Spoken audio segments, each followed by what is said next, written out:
we're only making 5% of our decisions with the conscious mind anyway. We have the two problems. One, that it's rigid, but more importantly, that's not where we're making decisions anyway. So we're essentially spending 100% of our time on only 5% of the decisions that people make. And that is not a good use of resources. Hello, everyone. This is Kathy Caprino, and welcome to my podcast, Finding Brave. I've created this show for everyone who longs to create something bold and brave in their life, to rise up, speak up, and stand up for who they are, and to reach their highest and biggest visions. Each week, I'll be speaking with inspiring guests from all walks of business, leadership, entertainment, the creative arts, and the entrepreneurial world. And they'll be sharing their intimate stories of finding brave and offer their best strategies for building your most rewarding, joyful, and meaningful life, business, and career. Hey folks, is it finally time to make a big change in your career, but you just can't figure out how to do it? It's time for help and time to invest in yourself and finally understand and shift what hasn't been working for you. Join me as I coach and guide you through powerful, proven steps that will unlock your fullest and happiest potential. I've worked with thousands of professionals across 6 continents, and the results have been transformative for them. For a limited time, also take advantage of my 10% discount for you, my amazing Finding Brave listeners. Save 10% off my one-on-one 6-session career and leadership breakthrough program and my most powerful you video training course that helps you close the 7 most damaging power and confidence gaps that are in the way of your ultimate success and happiness. You can work with me in both of these programs for the comfort of your own home at your own pace. Now's the time. Don't wait. Build the career you're ready for. Check out the show notes below for details, and I can't wait to support you. Hello, everybody. Welcome to another episode of Finding Brave. Kathy Caprino here. Once again, here I am in my own podcast, like a life course here. That's what I see. And a marketing course and a business course and a leadership course. And today is no exception. I'm so excited to have Leslie Zane here with us from upstate New York.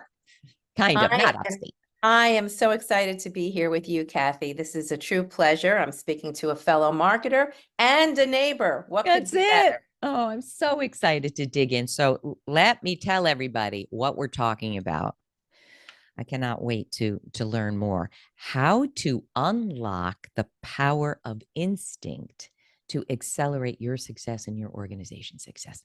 Instinct. So let me tell you about Leslie, and then we've got to dive in. My challenge will be, letting you go in 30 minutes. That's you already gave me a consulting tip that's worth a lot. Okay, here we go. Leslie Zane is an award-winning marketer, TEDx speaker, founder and CEO of Triggers. What a great name, Brand Consulting, the first firm of its kind, rooted in behavioral science. And you are the author of the new book, The Power of Instinct, the new rules of business and persuasion. All right, so let's dig in here. I know we need to go a little macro first before we dig in, but your team shared this with me and I stopped in my tracks.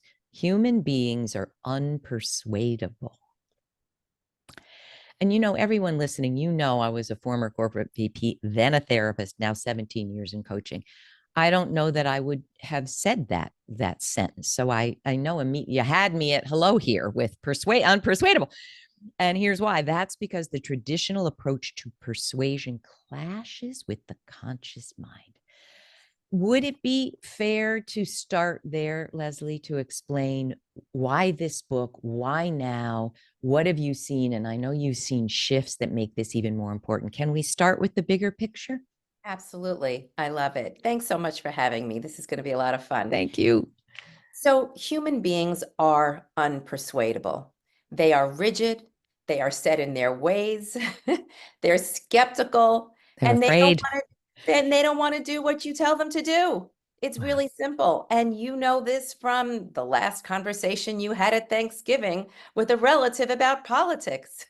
It did not go so well, did it? No. And I say this to you as somebody who has spent her entire life trying to get people to change from one brand to another. I mean, that's what I do as a marketer. I'm a career marketer. I've spent my life on this. And what I've learned is that you really can't persuade people to do anything. What you can do is take another route. And I was forced to take another route because I had clients who were expecting me to help them drive growth and switch people from, Burger King to McDonald's or Coke to Pepsi. So I had to figure it out. And I spent the last 30 years identifying an approach that takes sort of the hidden route to changing people's minds, that's not quite as confrontational. And I'll explain Okay, more about that in great. a And we talked earlier before we hit record. I have a million questions because I really want to learn, and I'll apply it immediately. But can you define persuasion versus the route you're suggesting we all take? Because I think I don't quite understand what persuasion means in your mind. So let's start by understanding that our brains have two mechanisms. Mm. We have the conscious mind. We really have one mind with two mechanisms, but just to make it simple, I'm going to call it the conscious mind and the unconscious mind, just to make it easy. Sure. The conscious mind is really only 5% of our decisions. And you kind of can think about this like an iceberg, like the tip of the iceberg that everybody sees is the conscious mind. And we think we're in control of that. And we think that we make decisions with the conscious mind, but we really don't. 95% of our decisions are below the waterline in that unconscious mind. That is truly what's driving our decisions. So we think we have control over our decisions, but it's really our unconscious mind that's calling the shots. And we really rationalize after the fact with our conscious mind. But all along, it was that other hidden mind that was actually doing the work. And May I cut you off and ask this yeah, question? please. And none of these are prepped people. So I'm just asking what I need to. Having been a therapist for 5 or so years, I've spoken about if you want to live a richer, happier, more joyful life, you have to bring the unconscious to the conscious. And I've seen, and I'm dying to know what you think, there are different levels of self-awareness in people that we meet. In your research, is the 5% truly set in stone, or are there people that have expanded that ability to think more consciously? Does that make sense? I hear what you're saying, but I think it's really more that the people who are very self-aware are more aware of their subconscious mind. I see. Not the unconscious. Not Unconscious means unconscious. well, Not I'm accept. saying is they're more in touch with their deep Yeah. inner voice, their deep associations, their deep memories. So I think it's we're not trying to expand the conscious. I see. We're trying to get more in touch with the unconscious. But as people who are selling things and trying to promote our ideas or build a business or build our personal brand or just gain more power, Right. in the workplace, more power and influence in our lives, it's really just important to understand how everybody else works, right? Thank you. I That's was a little going with, has my 20 years of being on this journey away from corporate life taught me anything that would make me who cares? It doesn't matter. My podcast shouldn't be about me. It should be about your book. So tell us more. No. It's really a great question. You're bringing multiple worlds together, and I love that. Wonderful. So here's what persuasion does. Great. Persuasion tries to confront the conscious mind and tell it what to do. And as marketers, we have created a whole slew of techniques that we use to persuade. So that would be barraging people with messages, hitting them 1,000 times until they're sick of hearing from us, using discounts, using coupons, using promotional incentives, using surveys that ask conscious questions. What do you like? What do you dislike? It turns out that all of that is hitting up against a brick wall. Because as I told you, that conscious mind is resistant to change. It's rigid, it's stubborn, it's skeptical, and it doesn't want to do what you tell it to do. And it thinks it knows best anyway. So if we're spending all of our time doing that on persuasion with all these arguments, and we think we're going to win the day, we're kind of wasting our time. Because if we're only making 5% of our decisions with the conscious mind anyway, we have the two problems. One, that it's rigid, but more importantly, that's not where we're making decisions anyway. So we're essentially spending 100% of our time on only 5% of the decisions that people make. And that is not a good use of resources. What a So disaster. instead, what we want to do is use a whole different set of techniques that go after the unconscious mind, the non-conscious mind. And there, it turns out the unconscious mind is much more malleable, and you can make change much faster. And by the way, that's where the decisions are made anyway. So that's where we should be concentrating our attention. All right. Tell me more. And if you want to, if it's easy, I know you have in your book, a million examples, but why don't we take, I maximize what's going on in my podcast consulting. Here's my coaching business, Kathy Caprino LLC, and I'm offering coaching programs and groups and classes and training. And I think I'm beginning to see really clearly exactly what you're talking about, because while people will say to me, like organizational HR, DEI people, I want this, the action sometimes is not there. Right. So will you tell us, what do we need? First of all, what are the biggest mistakes? Maybe you just said it. It sounds to me like data saying that, 90% of people who eat McDonald's are going to blah, blah, blah. You should switch over to Wendy's. Those kinds of arguments are hitting up against. Is that what we're saying? Yes, because you can't tell people what to do. Nobody likes to be told what to do, not our kids. No. And even we will, adults. right. And even if there's a nugget of greatness in there, we're going to resist, because that brings up fear. We don't like to change. We're homeostatic creatures. So what do we do instead? Where do we start? So let's talk about the techniques that we use to take aim at that unconscious mind and start to influence it. The first most important thing to understand is that we want to latch onto things that already exist in people's minds and use that to plant our messages. Okay. That's the first thing to understand.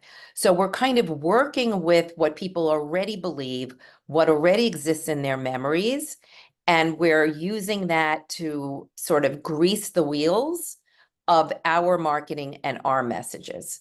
That's the first thing to understand. The second thing to understand is that if somebody is not your customer,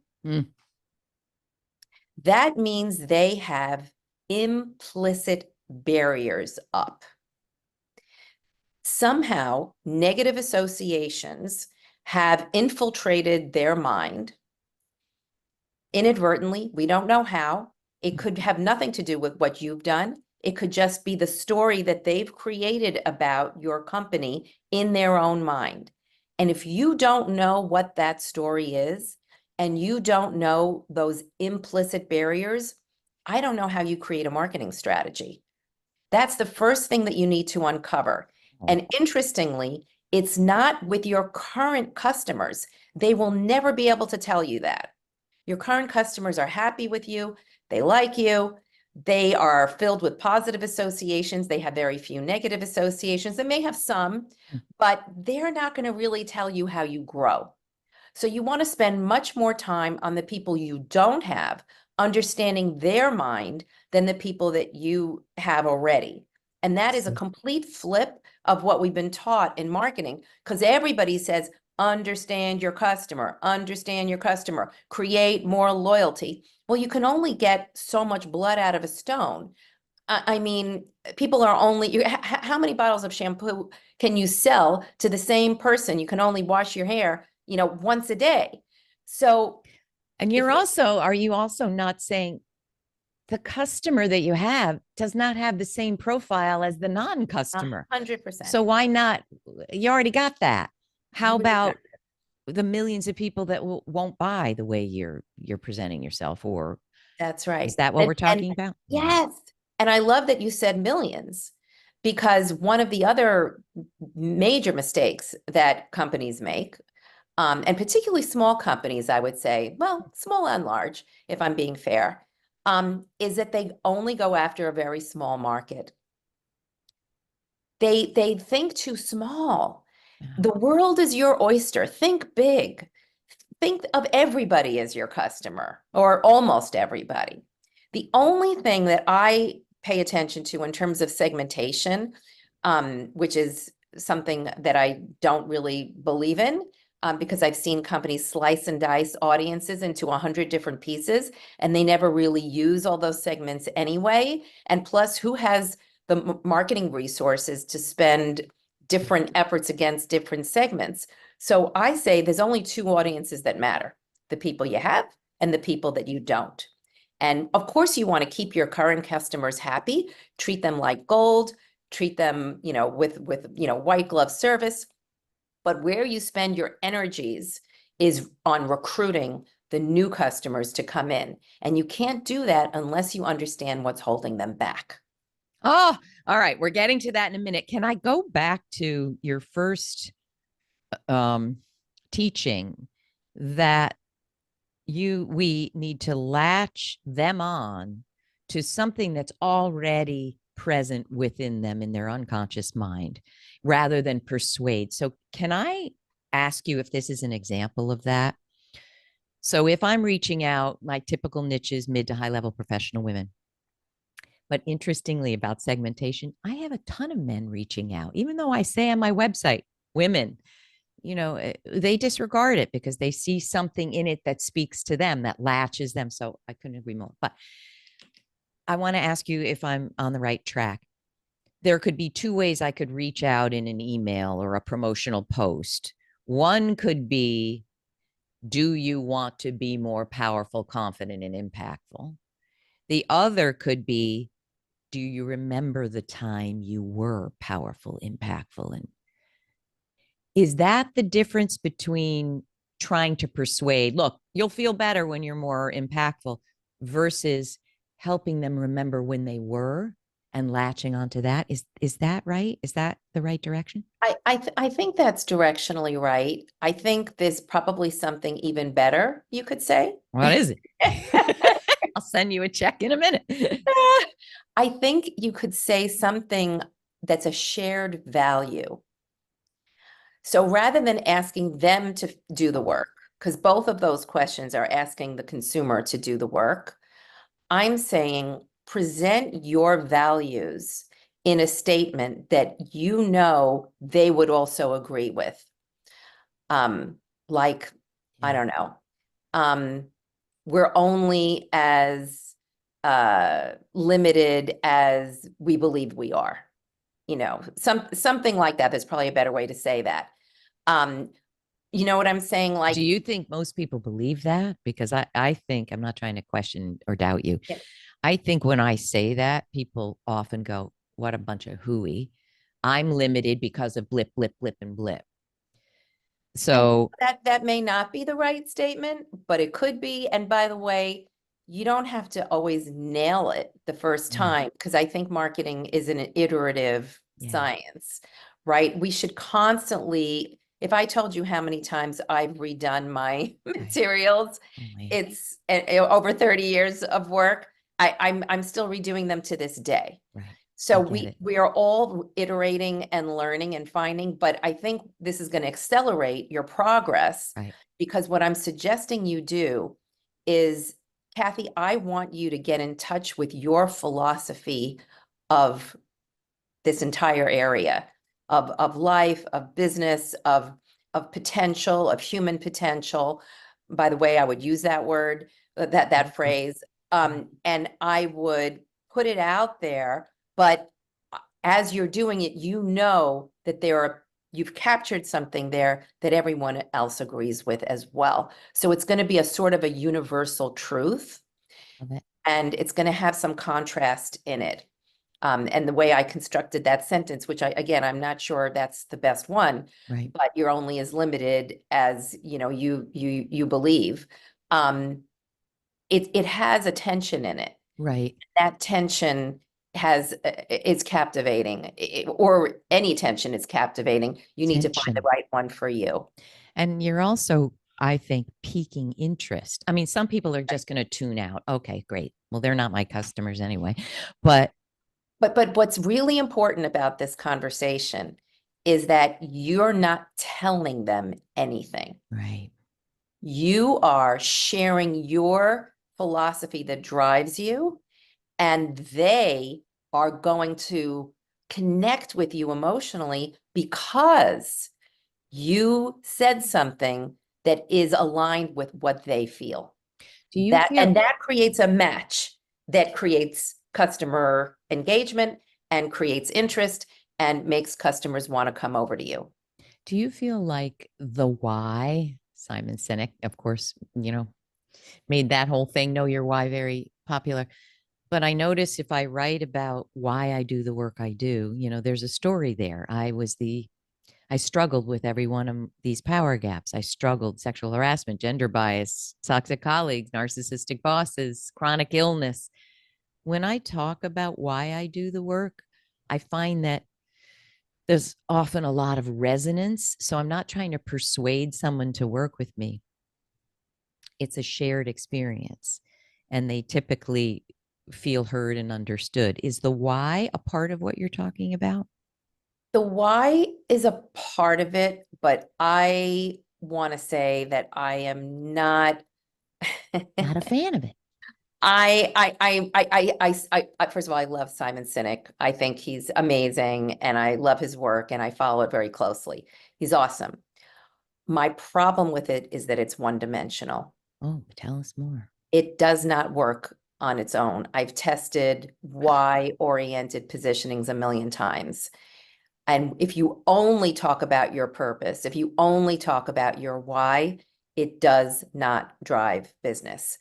The reason, Because it's too much about you and not about yes, them. Like, good yes, for you. You found your yeah, why. exactly. You need to deliver a benefit. What am I getting out of this? So I think this comes down to another common myth Myth. in Okay. marketing, Yeah. which is that a brand can only stand for one thing.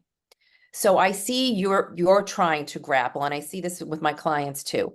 You're trying to find that one thing that's going to be the magic bullet. And what I have to say to you is there is no one magic bullet, No. that most strong messages and most effective marketing has a couple of different drivers in it. The benefit to the consumer, your expertise, your values, and it's the combination of those drivers that hit all the levers of the mind and make Wow. it interested in coming over. And when we talk about the brand connectome, which we haven't touched on yet, but we will, Mm. you'll understand why one single-minded message actually doesn't drive choice. Holy crow. All right, we're getting there. You might have touched on it, but I heard you talk about things have really dramatically changed in marketing, or they need to. But is it your belief that the way we used to sell, I mean, there can be two ways to look at it, never really worked well, or we've changed so much? I mean, I even see attention span. I have long form videos. Forget it. People have a 90-second, you know, whatever. So that's how we deliver it. But are you finding in your 30 years of research that we do have to behave from a marketing perspective differently now? The old way probably never worked great, but it sure as heck is not going to work now. Is that correct? I think that's precisely right. I think that's precisely right. Humans are humans. Our Right. brains have always worked the same way, but we are we've evolved in certain ways because of the environment around us. We have the echo chamber effect in social media, which is a major issue and very harmful. We have fake news. We have short attention spans. People are much more connecting with visual cues than verbal. So visual is really a big part of our work, and has been from the beginning, because we've always subscribed to that philosophy. So 100%. You said it exactly right. I can't say it any better. It never worked well, but it certainly won't work. The overt approach is certainly not going to work. Today, consumers have only gotten more skeptical, and we need Right. to even more latch on to what they already believe to create a connection. And that's what this is about. It's about connecting with your audience on the basis of shared memories, shared values, Wow. shared associations, and using those as an on-ramp for what you want to get across. Wow. So tell us, I'm thinking I'd ask you to behave like a consultant where you come in and I'm guessing clients big and small say, we got a problem. What we did isn't working and we're losing our shirts or whatever it is. We need a new perspective. Can I ask you to run through basically what your process is and the biggest thing you're correcting? I mean, it's obviously instinct versus persuasion, but I'd love to hear your process a little. Can we? Yes, we can definitely do that. But do you mind if we back up just to give you a little bit more of a foundation Definitely. to your listeners? So I want to start with what a brand is. Love it. Let's start with that. Great. What is a brand? I'm A writing down. brand is the cumulative memories that have gotten glued to your brand over time in people's subconscious minds. And it, depending on how long they know you or have heard of you, some of those could go all the way back to childhood. So for McDonald's, for Coke, for Pepsi, these are brands that we call legacy brands that have been that are known to people from the very beginning. And then there are newer brands that are maybe around 10 or 20 years. And so those are brands too. But you're a brand. I'm a brand. President Biden is a brand. The Republican Party, the Democratic Party, those are brands. America is a brand. Where you go on vacation is a brand. We're all brands. And so, and our ideas you want to think of as a brand too. Because I don't care what we're talking about, anybody listening is selling something. We are all marketers. Every single one of us is trying to get something across and to grow it in other people's minds. And that is actually what it has to do with. It has to do with growth. So think of a brand like a seed. I plant the seed in people's minds. And as I add its nutrients, which in this case are positive associations, the seed is going to grow, hopefully, into a seedling, into a plant. It's going to put down roots. It's going to branch out.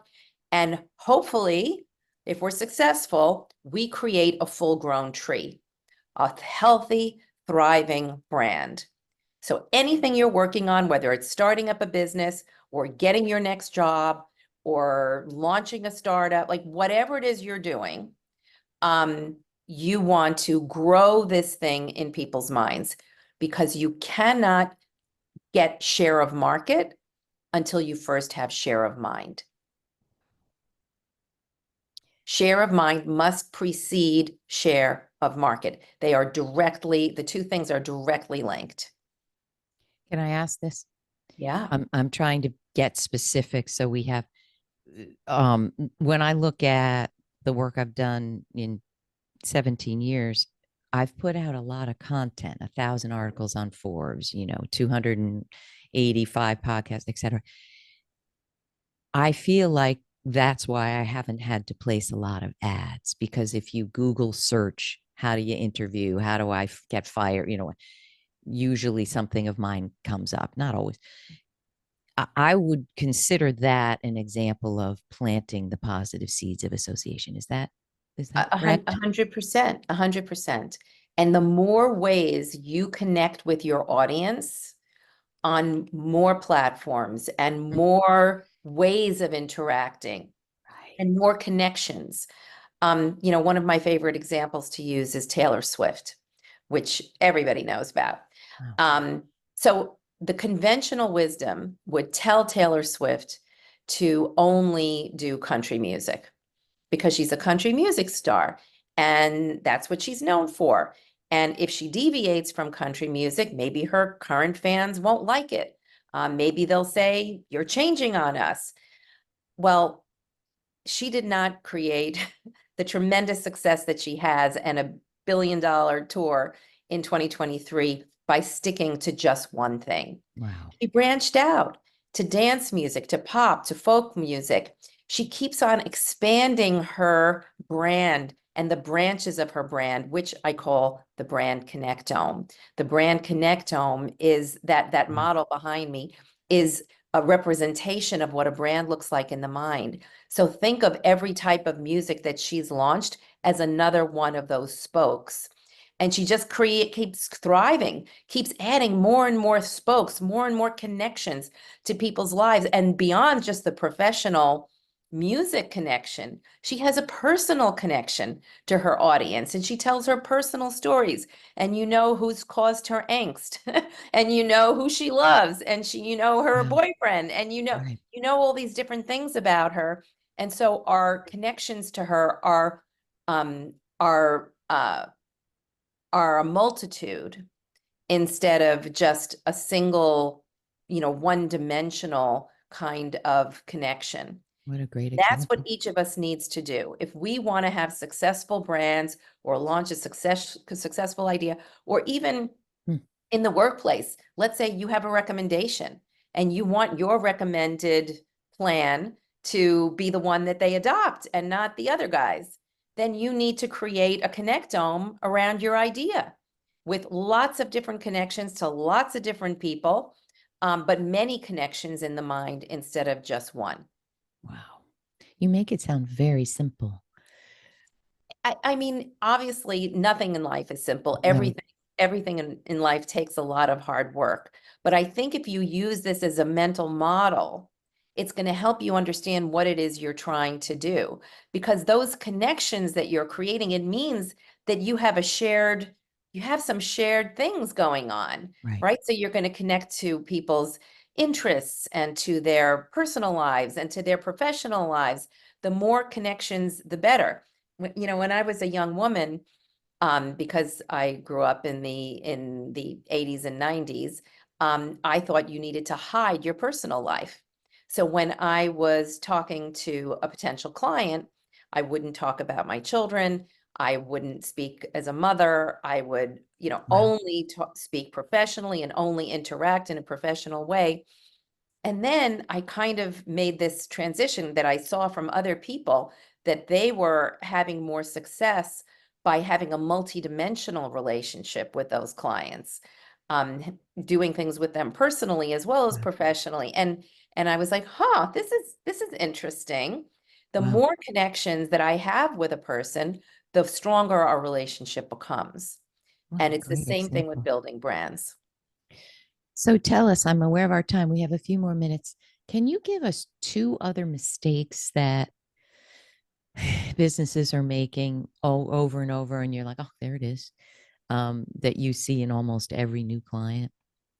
Sure. So one mistake is not to be monitoring your negative associations.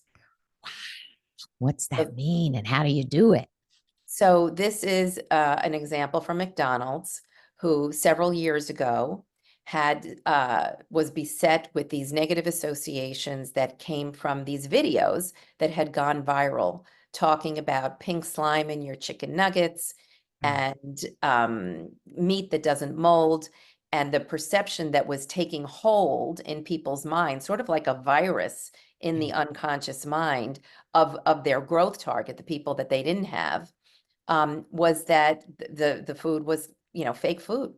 fake chemical food. Right.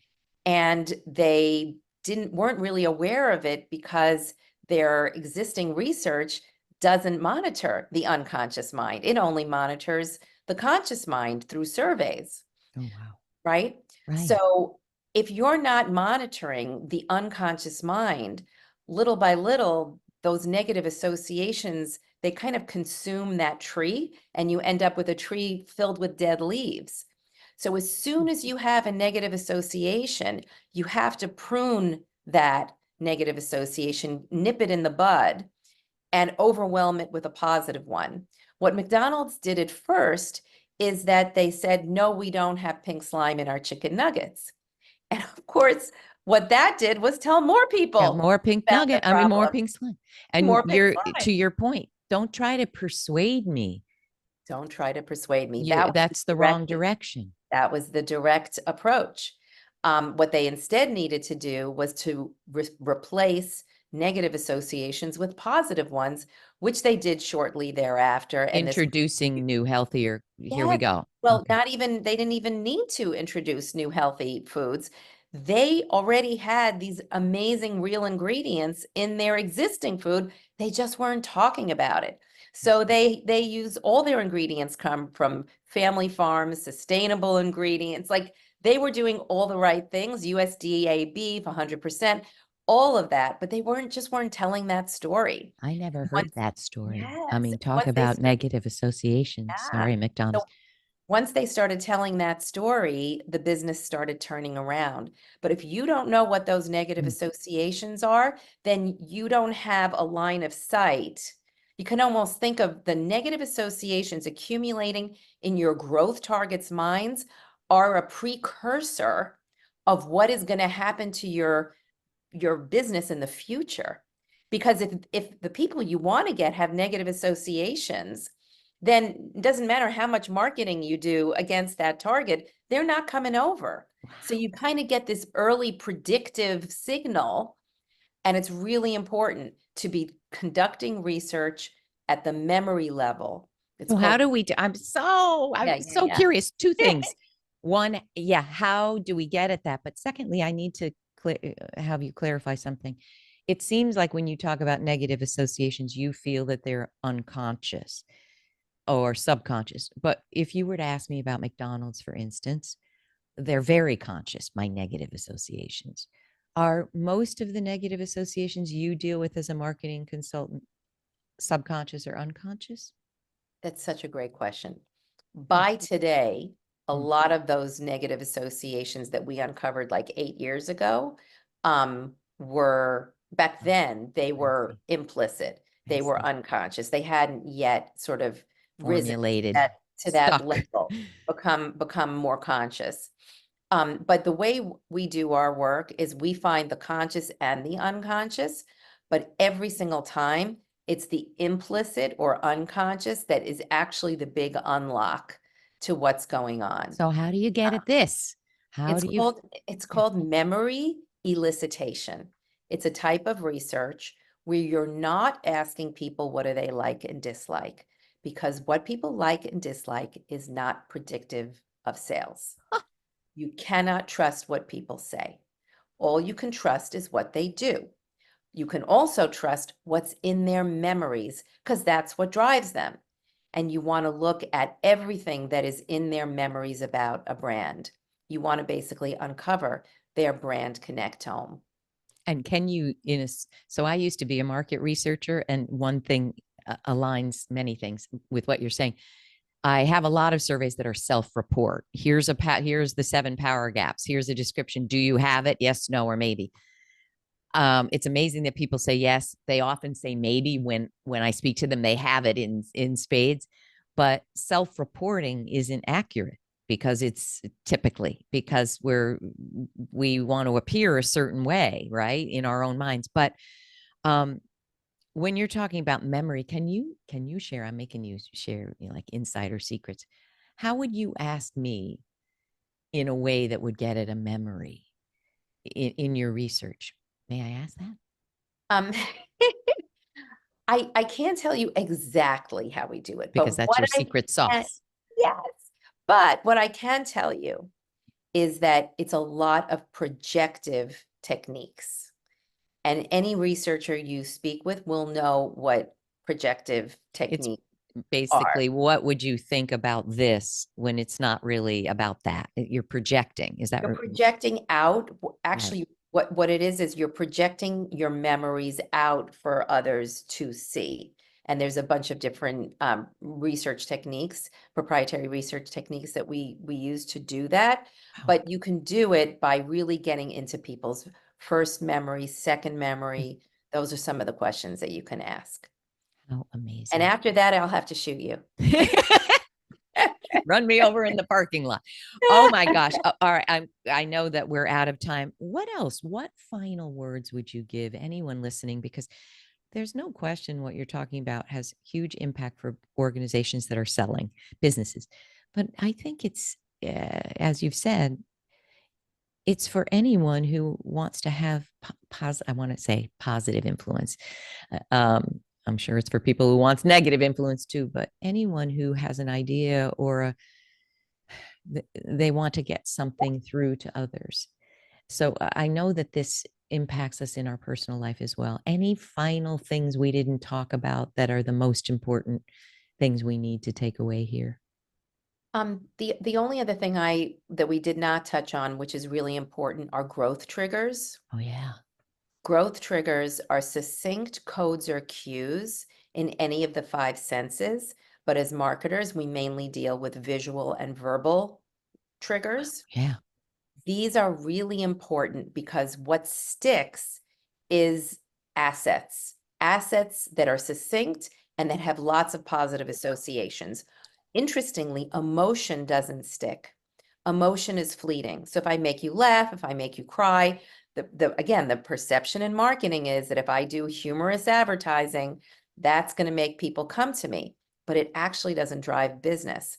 The only thing that drives business are sticky codes and cues that seep into memory structure. An example of a trigger, a growth trigger, again, for a major brand is, but again, it can be used at any level for any business. You just need to find the ones that are right for you, is a snow-capped mountain. A snow-capped mountain is a growth trigger for the bottled water category because it's packed with positive association and meaning. You just look at that little snow-capped mountain and you know it means pure, pristine, untouched by human hands, water from the glaciers, cold, refreshing, clean, natural. I mean, all of these positive associations. And you want all that, you want all those associations to be conferred on your brand. Wow. So That's a growth trigger. a growth trigger, and it's very sticky. So it goes into memory and it helps you spread that brand connectome. Because remember what I told you is this is like a game of Monopoly. Yeah. Whoever owns the most physical terrain in the brain wins. Brands have physicality. They actually have these pathways, and you want your brand to have as many pathways as possible. What sits on those pathways is these assets that you create. So I want you, for your homework, Kathy, to create the verbal triggers and the visual triggers for your business. And I want you to start using those in your content because that's what's going to remain and stick in people's minds. And if you find some really good ones, you're going to use them over and over and over again to build your brand connectome. And the moment that you build your brand connectome really, really large is the moment that people will switch from other podcasts over to yours, which they should be doing, by the way. Bless you for that. So just so I understand my homework, when you say assets, it's either a picture, a pictorial representation, or a verbal one, or a written one. Is that what the asset means? Yes, And that's my exactly right. homework is rather than trying to persuade over and over using all those tools that and language that we've been using for 20 years, find something that you call it a growth trigger, I'm guessing, because it's going to grow associations to you from Yes, that, right? yes. And I'm it's going to really do it. succinct. These are succinct, which is why they work so well in today's world with the short attention spans. They're super efficient because the associations with that snow-capped mountain already exist in people's minds. So I don't need to say pure, pristine, clean, eco-friendly from the glaciers. It's all in that tiny little visual of the snow-capped mountain, just looking at that. What I'm saying is there's probably 4 or 5 image triggers for your business, and there's probably 4 or 5 verbal triggers for your business. And once you figure those out, your business is going to take off. Here we go. And research helps us do this, right? We're not going to sit here by ourselves going, oh, I think it's this. Right. I need to ask you one final question. There is, and this could be my negative association, I'm aware. When I see people on TikTok, Insta, and they're doing what marketers have told them to do, they're showing their boat, their yacht, their mansion, and they're walking you through their mansion. And they're not talking about their mansion or their view of the Pacific Ocean. They're talking about basically follow me if you want great marketing help, or you want, great coaching, or you want to lose weight. But they're showing this aspirational rich thing. It bothers me. Would you say those are sometimes a growth trigger, showing people your mansion as you're walking through it, talking about your business? I would need to see the specific examples that you're talking about. What Do you you're know what I'm describing, talking about? I know what you're talking about. I haven't seen the specific application you're talking about. What I think you're describing to me is that the business that is trying to use this as their approach, they are representing the fantasy to Exactly. consumers. And I believe that fantasy can work if it's coupled with expertise and how-to along with the fantasy. In other words, the fantasy alone won't do it. But if there's enough pragmatic additional support for how you will get that fantasy, then that's a pretty darn good approach, because And we're all aspirational creatures. And I'm going to look at, thanks to your incredible advice here, I'm even going to look at why I have a negative association about that. Immediately, I think you're trying to manipulate me. If it's that obvious, I feel manipulated. I can't hear what you're saying. But maybe that's my memory, something. And that's fair. And maybe it is turning people off. I mean, we wouldn't really know Till you saw the example. until we saw it and did some research with its target. But what I can say is my book has a chapter on fantasy in it. So There we you go. kind of I'm heading right over there. You're Speaking of your book, first of all, what joyful work you do. I mean, you probably feel the way I do about my work. Every day you're learning something. Every day you're proving or maybe disproving something you thought, and you're helping businesses grow. Oh, what a joyful place. And I love it. where do people soak it all up? Where do we send them for your book, for hiring you? Where do we send them? So you can link with me, Leslie Zane, on LinkedIn. You can buy my book, The Power of Instinct, on Amazon. We'll link to that below. And then I also have a landing page about my book, thepowerofinstinct.book.com, which has a bunch of different levels of participation where you can buy more books and, get me to come speak at your organization, or do a webinar. There's many different ways to connect. But I really do. I love everything that I do. I love meeting you. This has been such a joy. You're an amazing interviewer. You're a phenomenal listener. You ask great questions, and you also just have just an incredible aura about you that's really magnetic. That's I beautiful. really enjoyed this. Thank you. Thank you. I have learned so much. I so appreciate it. I hope you come back for round 2. I loved it every minute. And your book, everyone. All right. I say this a lot, but I feel like we're not doing our jobs if you don't have questions here. Like, what did she mean about this? And, oh, I think I might be doing it the way I need help. I need to read the book. Wherever you see this, we would love your questions, no matter how big or small, and we'll do our best to help you on your journey. But I hope this inspires you. And I think if folks are like me, we get tired of doing the same thing over and over and it not working, and us seeing that it isn't working in a bigger way than it didn't work 5 years ago. So I think start with this book and you're going to have a flood of new ideas to try. Yeah, the book is really the how-to application playbook for how to do this on your own.